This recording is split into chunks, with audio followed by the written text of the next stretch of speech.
ఒక మానవుడు అధికారం ఇస్తే అధికారాన్ని పెత్తందారితనం అనుకుని ఇష్టం వచ్చినట్లు చేసి ప్రపంచాన్ని దేవుని సన్నిధి నుండి దూరం చేశాడు. ఒక మానవుడు ప్రేమించి దగ్గరకు తీసుకుంటే తాగి పిల్లల ఎదుట దొర్లాడు. ఒక మానవుడు నువ్వు నా స్నేహితుడివి అని పిలిస్తే ఐగుప్తు వైపుకు చూశాడు.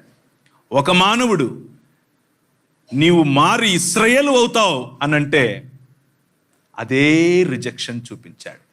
ఒక మానవుడు, ఆ మానవుని పిల్లలు, ఒక రాజ్యం, ఒక దేశం మీ ద్వారా ప్రపంచాన్ని ఆశీర్వదిస్తాను అనంటే నువ్వు కాదు, మాకు వేరే రాజు కావాలి అన్నారు.